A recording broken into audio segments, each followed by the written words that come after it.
Hey, hey, hey. There is a new movie coming to this town. All those involved in this film will now be sworn in.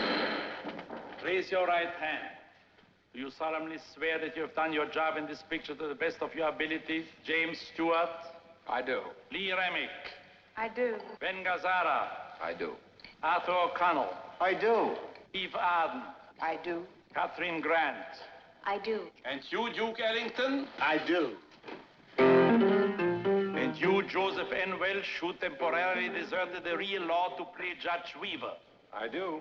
This is highly irregular. Irregular, John? Didn't you approve the screenplay by Wendell Mays? Yes? Didn't you, when I came up here, suggest that we shoot here in this courtroom? And didn't you yourself suggest every single location for the film, including your own house, that you were kind enough to lend us? Well, that's true.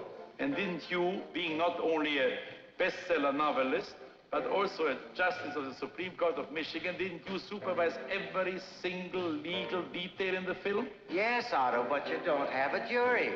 Oh, that, you see, John, our jury is not just 12 men and women in a box. Our judge and jury sits out there, millions and millions of people in the theaters.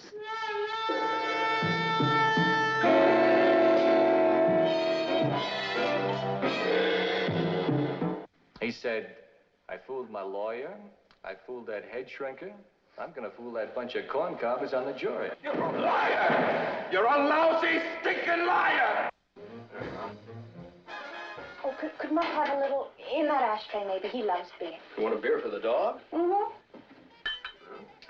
There we are.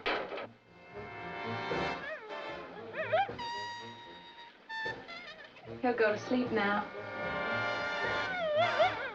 No, it's common knowledge in Thunder Bay you were living with Quill. It's not true. Barney Quill was... Was what, Miss Pallant? Barney Quill was what, Miss Pallant? The #1 book is now the #1 movie, unanimously acclaimed by the press everywhere. This is what the New York Times said about Anatomy of a Murder. Strong suspense, pounding drama, uninhibited and uncensored, well-nigh flawless. Now, until this trial's over, you're going to be a meek little housewife with horn-rimmed spectacles. And you're going to stay away from men and juke joints and booze and pinball machines, and you're going to wear a skirt and low-heeled shoes, and you're going to wear a girdle, and especially a girdle. Why wouldn't I be legally justified in killing the man who raped my wife? Time, Elman. Now, if you'd caught him in the act, the shooting might have been justified, but you didn't catch him in the act. Wow, it's sensational. New York Daily News. One of the most extraordinary films ever made, Los Angeles Times. For those who can stand straight talk, Time magazine. Well, doesn't a woman sort of instinctively know when a fellow's on the make? Oh, sure. But that's only usual with me. With men, I mean. Almost all men, ever since I was a kid.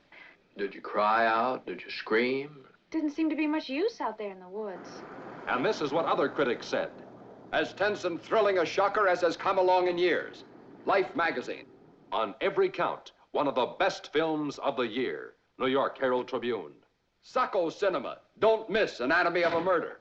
New York Post. The details are as plain spoken in the film as in the book. A trial as tense as the one in the novel. Look magazine. Is that because you know that Barney Quill bathed and changed and cooled off after he raped and beat hell out of this poor woman? Your Honor, everybody in this court is being tried except Frederick Mannion. I must protest... Now listen, this is a cross-examination murder case. It's not a high school debate.